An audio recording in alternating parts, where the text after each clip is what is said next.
The world did not end when the disaster-level instance collapsed. It merely learned Denton's name. Denton woke to pain. Not the sharp, electric agony of torn muscle or shattered bone, but something deeper. A slow-burning pressure behind his eyes, like a memory trying to claw its way out of his skull. His heartbeat felt wrong, too loud, too synchronized with something that was not his own. White light hovered above him, fractured into hexagonal panels. Amber's medical bay he tried to move failed. Restraints transparent but absolute held his wrists and ankles suspended in midair. His breathing was measured for him, regulated by a machine humming at his side. A soft voice broke the silence. "Don't fight it, Myra." She stood at the edge of the bay, arms crossed tightly against her chest, eyes rimmed with exhaustion. There was dry blood on her sleeve, his blood. "You've been unconscious for 17 hours, she said quietly. "If you try to force movement, the neural backlash might kill me." Denton croaked. Myra nodded once, again. Fragments returned slowly, the creature, the way reality folded inward as it screamed. The moment Denton felt the fire answered him not as power, but as recognition. He remembered burning from the inside out and then nothing. "What did I do?" he whispered. Myra hesitated. "You didn't just survive," she said. "You changed the instance's termination protocol."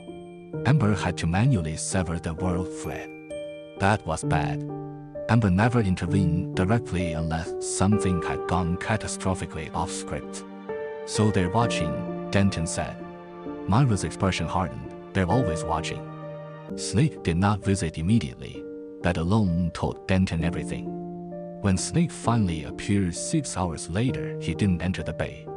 He stood beyond the transparent partition, hands folded behind his back, eyes unreadable. "You scared them," Snake said. Denton managed a humorless smile. "Good." "No," Snake replied. "Dangerous." He tapped the glass once. A diagnostic overlay flickered graphs, neural heat maps, probability curves spiraling into red.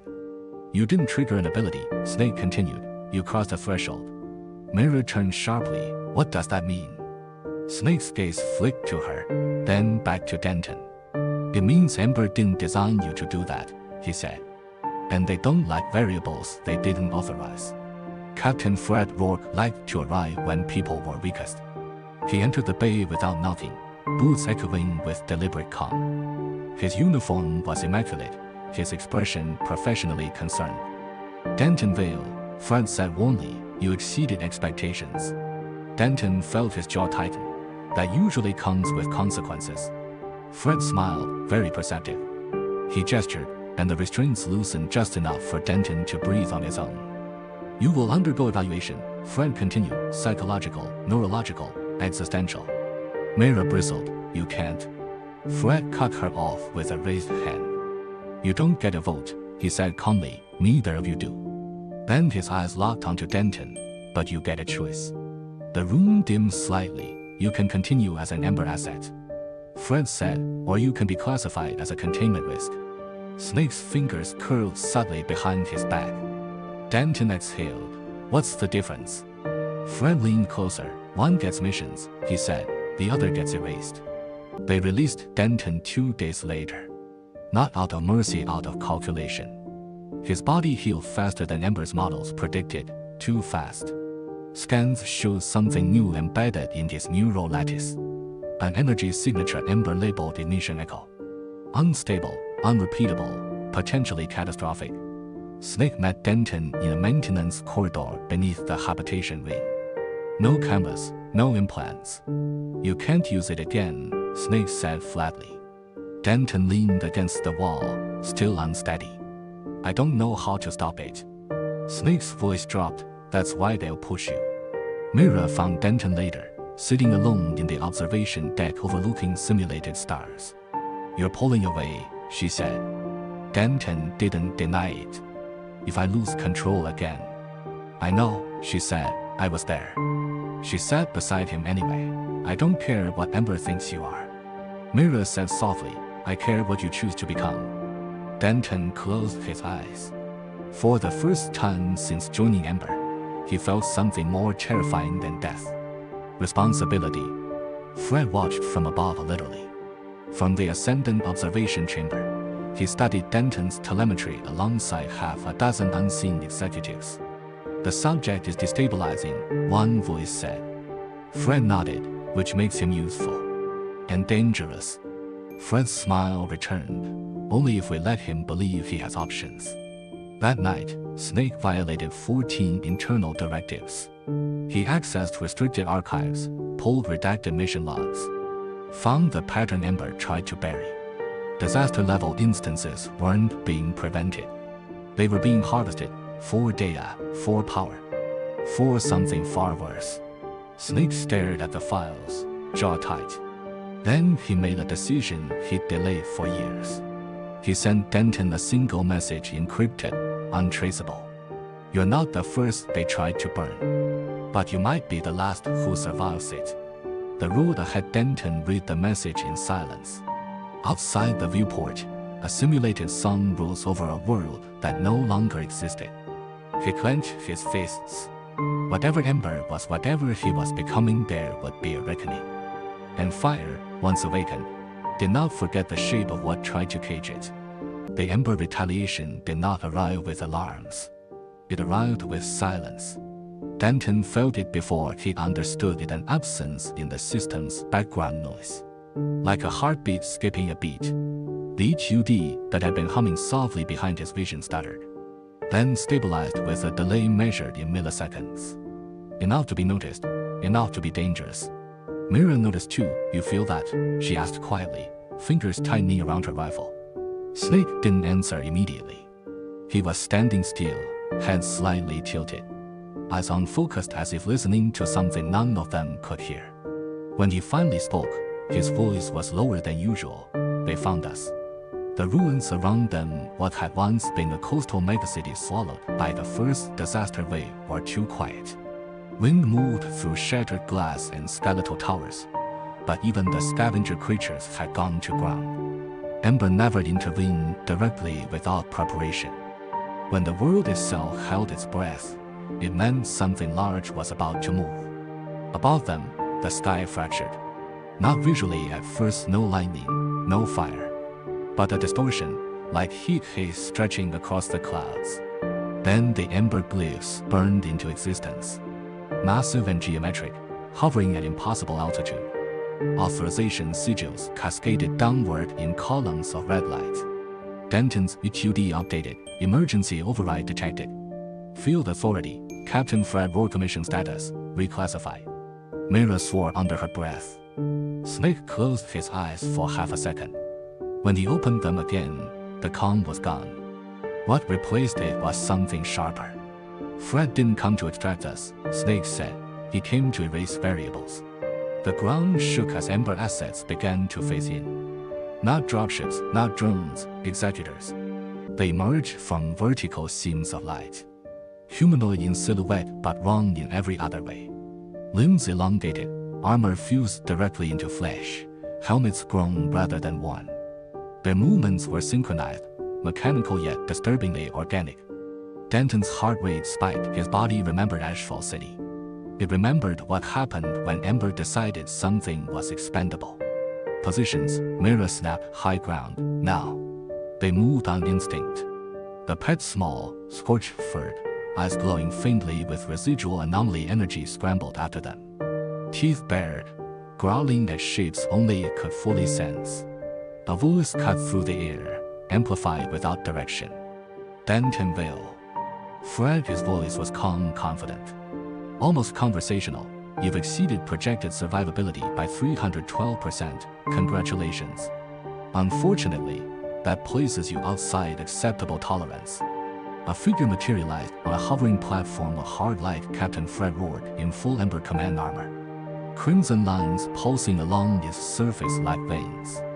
His face was visible, untouched by emotion. This operation is now a containment action, Fred continued. You are no longer an asset, you are a risk. Denton clenched his fists. So you're here to kill us? Fred smiled faintly. No, I'm here to correct a mistake. Snake stepped forward before Denton could respond. Fred, he said evenly, you're overreaching. For the first time, Fred's eyes shifted just slightly. Snake, he said, I was wondering how long you keep pretending. The word hit like a gunshot. Myra's head snapped toward Snake. Denton felt the ground drop out from under him. Fred continued, unhurried. Your access logs are impressive. Your interference patterns less so. Did you really think the ascendants wouldn't notice? The ember glyphs in the sky pulsed brighter. Snake didn't deny it. Instead, he exhaled slowly. I was hoping to buy more time. Fred nodded, almost approving. You always were optimistic. The first executor moved, it didn't charge. It blinked, space folding inward as it appeared directly in front of Denton. The impact sent him flying backward through a collapsed wall, concrete exploding around him. Pain detonated through his ribs, warnings flooded his vision. Mira opened fire, rounds sparking uselessly against executor armor. The pet lunged, claws raking across exposed joints, buying seconds at best. Snake moved like a shadow, drawing a blade that shimmered with unauthorized code, slashing through an executor's knee. The limb severed cleanly, black fluid hissing as it hit the ground. Move! Snake shouted. They adapt in seconds. Fred watched from above, hands clasped behind his back. Fascinating, he murmured. You really did choose the wrong side. Denton pushed himself up, vision blurring. He tasted blood. Another executor phased in behind Mira. Denton didn't think he ran. The impact when he slammed into it felt like hitting a wall of steel. His shoulder screamed, but the momentum carried them both over the edge of the platform. They fell, time stretched. Denton saw the city below cratered, burning, endless. He saw Mira reaching for him, Snake shouting something he couldn't hear. The executor twisted midair, driving the blade through Denton's side. Pain erased everything. He hit the ground hard. Too hard, systems went red. Critical condition, organ failure, imminent anomaly, cord instability. 87%. Denton couldn't breathe, couldn't move. The sky above him fractured into light and shadow. Footsteps approached. Fred landed beside him, boots crunching glass. So, Fred said, looking down at him, this is where you end. Denton tried to speak, nothing came out. Fred crouched, studying him with clinical interest. You could have been something remarkable. Instead, you chose chaos. He raised his hand, ember energy gathered, compressing into a killing blow. A blur of motion, Snake hit Fred from the side, blade carving sparks across command armor. The force sent both of them skidding across the rubble.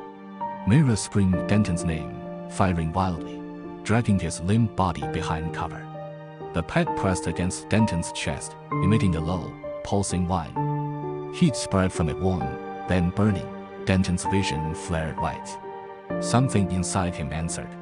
Fred raised both hands, amber glyphs flared, rewriting local physics. The air thickened, gravity spiking. Denton staggered. Enough, Fred said sharply, you're destabilizing the field. Snake stepped in front of Denton, blade raised. This ends now, Snake said. Not for him, for you. Fred's gaze locked onto Snake, cold and furious. You made your choice, he said. There is no return. Snake nodded. I know. The sky cracked open, something vast stirred beyond it. Fred smiled again, this time with anticipation. If I'm going down, he said, I'm taking this world with me. Mira grabbed Denton's arm. We need to move now. The peg hauled, anomaly energy surging. Above them, the ember glyphs began to collapse inward, forming a singularity of blinding light. Denton looked up, heart pounding. This wasn't just retaliation, it was war. The chapter opens inside an ember-controlled transit chamber.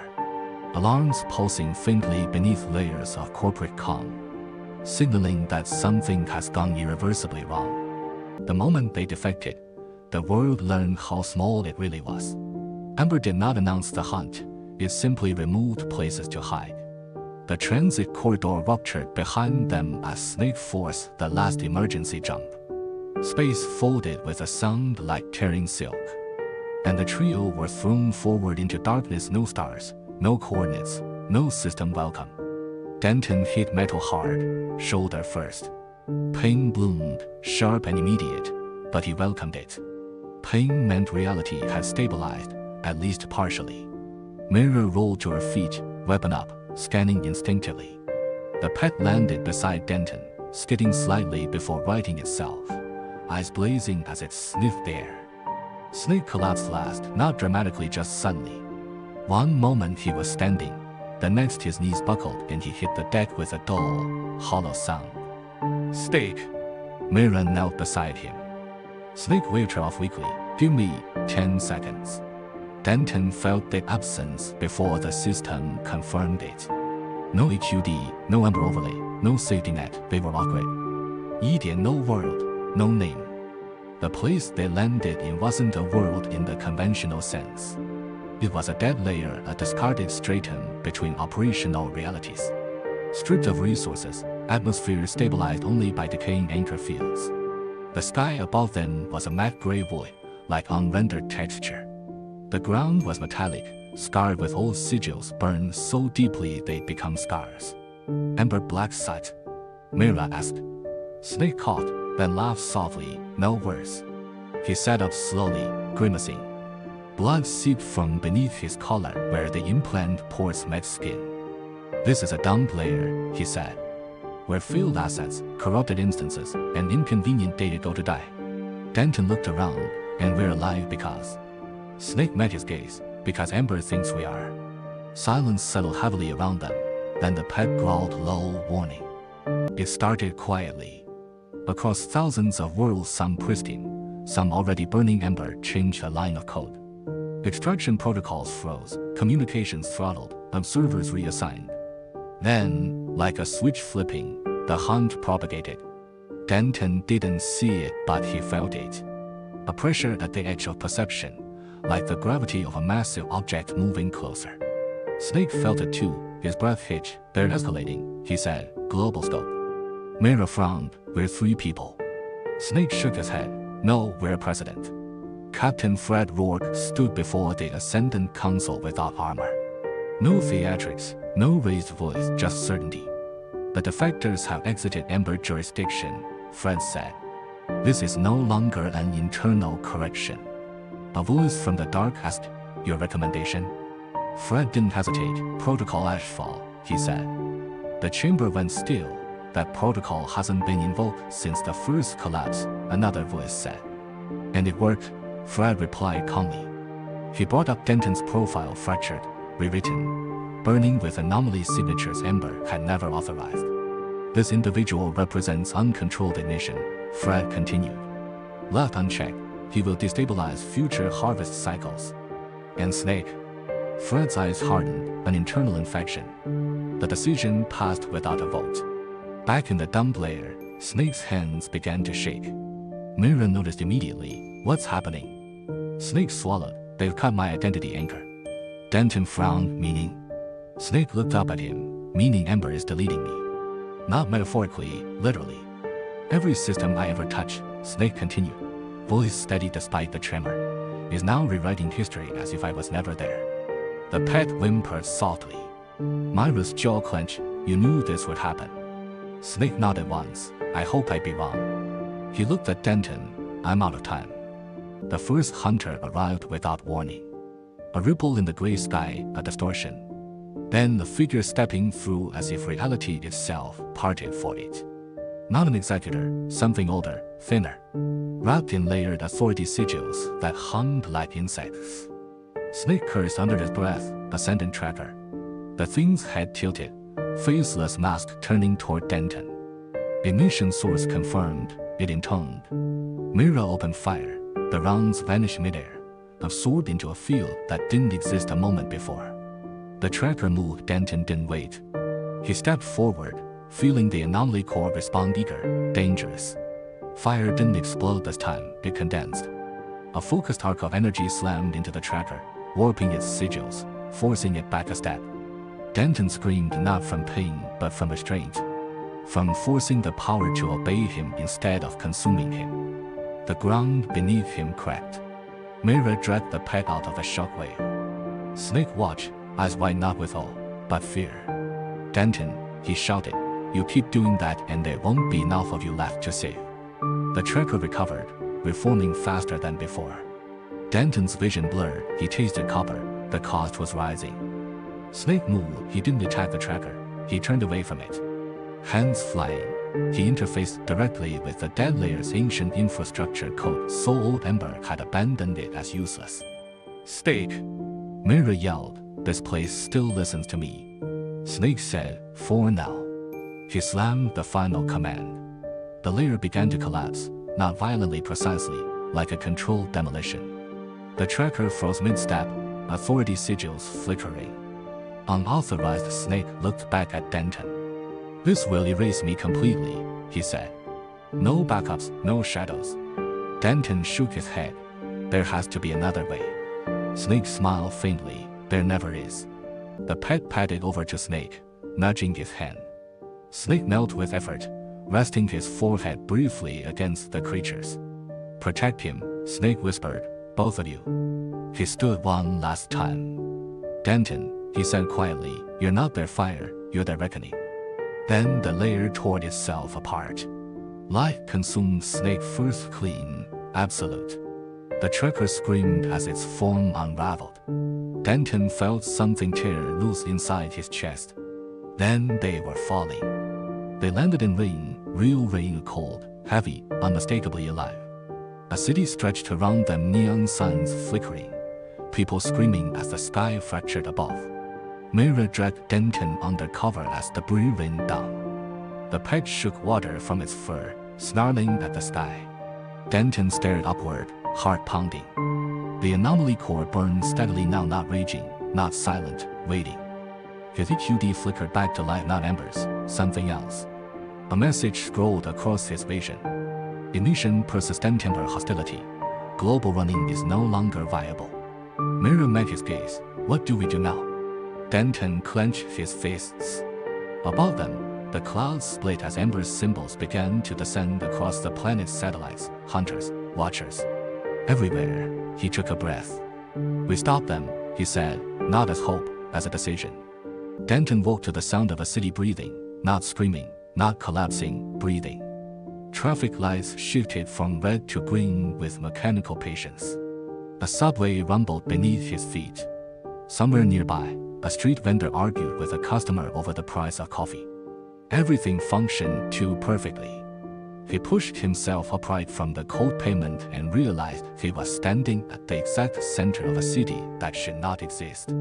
Above him, the sky was wrong. It wasn't cracked or burning, it was layered.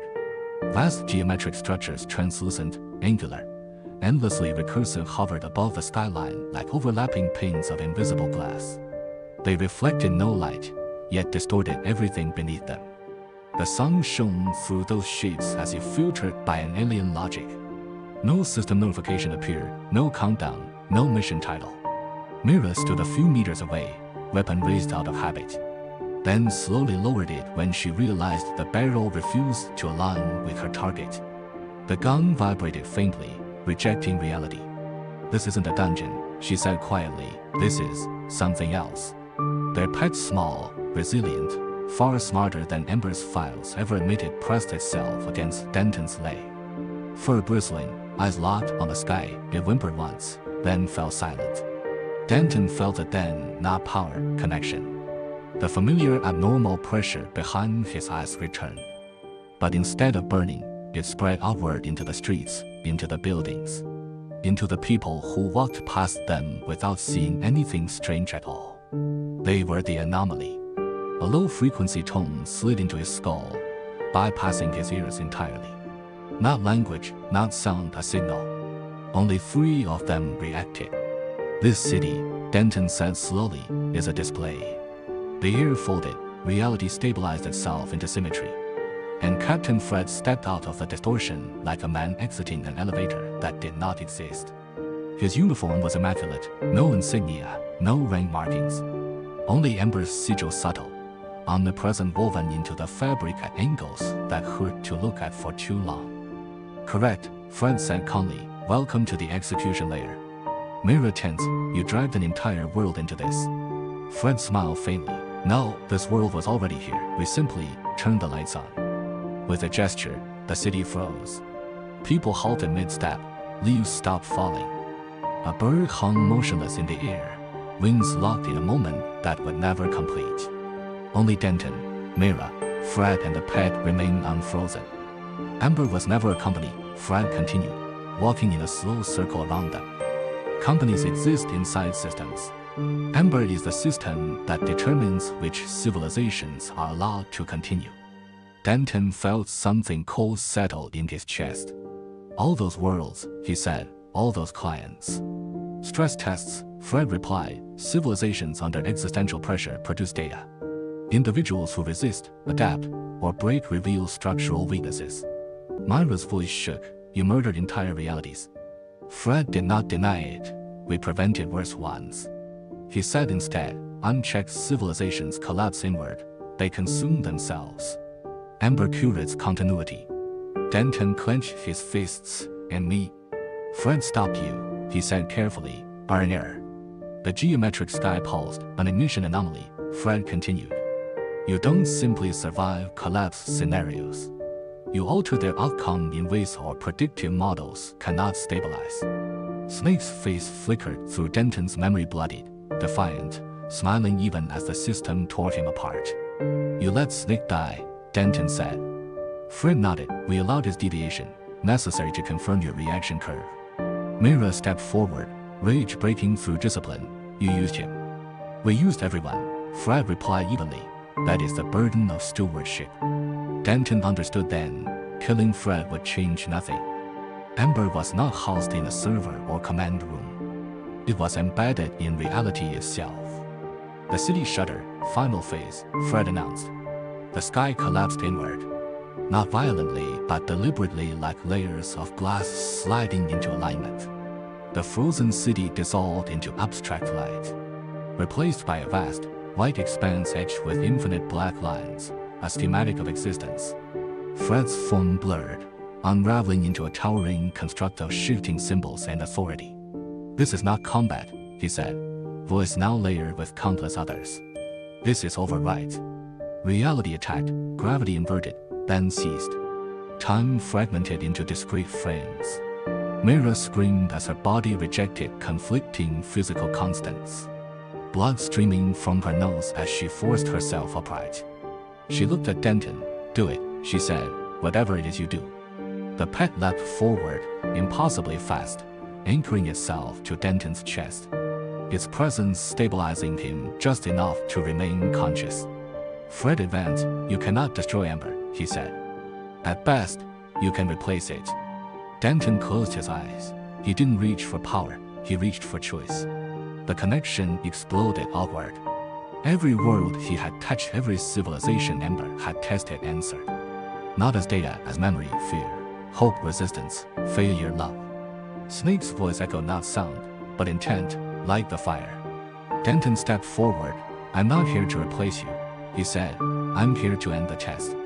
He ignited, not fire possibility, the schematic shattered.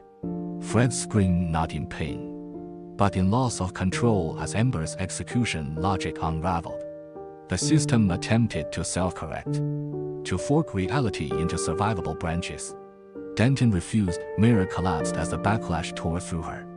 But she smiled, bloodied, exhausted, alive. The peg howled, a sound that resonated across collapsing layers of existence. The sky burned, not destroyed, released. Ember did not die, it dispersed. Its authority dissolved into countless fragmented rules, stripped of central control. Fred fell, human again, small. What have you done? He whispered. Denton looked at the unraveling reality. I made you irrelevant. The city returned, time resumed. People walked on, unaware that their future was no longer being scored. Denton felt himself fading. Mira caught him. You're still here, she said desperately. For now, Denton replied. Somewhere far beyond this world, 1,000 other realities breathed easier. The fire had been passed, and the test was over.